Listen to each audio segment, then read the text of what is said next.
So hello everyone, my name is Suchanda. Today we discuss a very interesting point. तो आज हम बात करेंगे मोटर के बारे में कि जो इलेक्ट्रिसिटी मोटर है वो किस तरीके से वर्क करती है। इसके इक्विपमेंट को देखेंगे, इसे डिसमेंटल करके दिखाएंगे।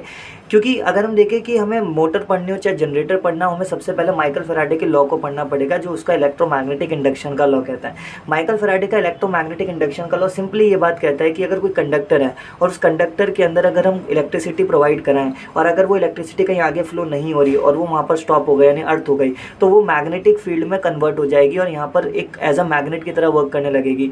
दूसरी चीज़, माइकल फैराडे का जो लॉ है वो ये भी कहता है कि जब यहाँ पर कोई कंडक्टर है, उस कंडक्टर को मैग्नेटिक फील्ड के बीच में रखा जाता है और या तो मैग्नेट को मूव करा लो या तो फिर कंडक्टर को मूव करा लो, जिससे मैग्नेटिक फील्ड ब्रेक होती हैं। और वो मैग्नेटिक फील्ड ब्रेक होंगी तो कंडक्टर के अंदर से ब्रेक होने की कोशिश करेंगे और कंडक्टर के अंदर जो इलेक्ट्रॉन है उसको फोर्स अप्लाई करेंगी और जब इलेक्ट्रॉन पर फोर्स अप्लाई होगा तो इलेक्ट्रिसिटी जनरेट होगी। और इसी तरह से जनरेटर वर्क करते हैं। तो जनरेटर और मोटर सिंपली दोनों का वर्किंग प्रोसेस सेम है, बस क्या है कि यहाँ पर जो जनरेटर्स होते हैं वो इलेक्ट्रिकल एनर्जी मतलब मैकेनिकल एनर्जी को इलेक्ट्रिकल एनर्जी में कन्वर्ट करते हैं, और जो मोटर होती है वो यहाँ पर क्या करती है, वो इलेक्ट्रिकल एनर्जी को मैकेनिकल एनर्जी में कन्वर्ट करती है। तो प्रोसेस सेम है, बस यहाँ पर आपका हम देखेंगे कि जो मोटर है वो किस तरीके से वर्क करती है।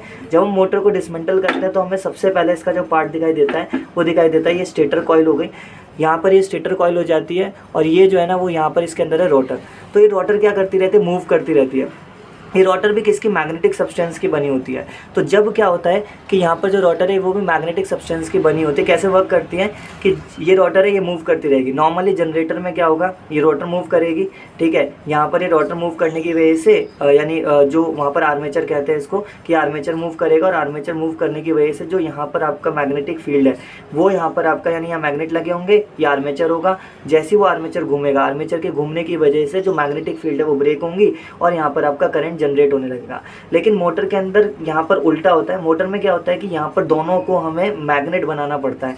यानी जब ये रोटर तो मैग्नेट है, यहाँ पर ये स्टेटर कॉइल है। अब इस स्टेटर कॉइल के अंदर क्या जाएगा कि स्टेटर कॉइल के अंदर भी करंट जाएगा। जैसे हम आपका जो है स्टेटर कॉइल से ना इनके अंदर जैसे ही करंट जाएगा तो करंट जाते ही ये भी मैग्नेट में कन्वर्ट हो जाएंगे, और जैसे ये स्टेटर कॉइल मैग्नेट में कन्वर्ट हो गई तो इनके अंदर भी मैग्नेटिक फील्ड जनरेट हो गई। और यहाँ पर आपका जो रोटर है ना ये भी एक मैग्नेट है। तो जब मैग्नेट और मैग्नेट आमने सामने होंगे तो इसकी वजह से ये रोटर ना मूव करने लगेगा, क्योंकि यहाँ पर नॉर्थ पोल, मान लो यहाँ पर नॉर्थ पोल बना, यहाँ पर साउथ पोल बना, और इस रोटर का यहाँ पर नॉर्थ पोल बना, यहाँ पर साउथ पोल बना। तो ये नॉर्थ एक दूसरे को डिसअट्रैक्ट करेंगे, जिसकी वजह से यहाँ पर क्या होगा कि नॉर्थ, मान लो यहाँ नॉर्थ है यहाँ साउथ है, यहाँ नॉर्थ है यहाँ साउथ है, तो ये क्या करेगा, नॉर्थ एक दूसरे को डिसअट्रैक्ट करेगा। तो जब वो एक दूसरे को डिसअट्रैक्ट करेगा, एक दूसरे को बाहर जाने की कोशिश करेगा, तो इसमें रोटर मूव करेगी ऐसे करके। तो जैसे ये रोटर मूव करना चालू होगी तो इलेक्ट्रिक एनर्जी मैकेनिकल एनर्जी में कन्वर्ट हो जाएगी, और ये मैकेनिकल एनर्जी आगे कहीं पंप में या फिर आगे कहीं किसी भी जगह पर आपका थ्रू कर दी जाएगी।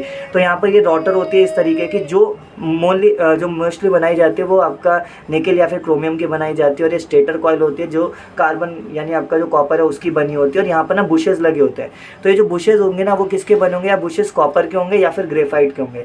यहाँ पर जो जनरेटर्स होते हैं उनके अंदर कॉपर के बुशेस लगाए जाते हैं, और जो मोटर्स होती है उनके अंदर ग्रेफाइट के बुशेस लगाए जाते हैं। तो नॉर्मली बस यही था कि इसके अंदर आपका जनरेटर के अंदर जो इलेक्ट्रिसिटी को जनरेट करता है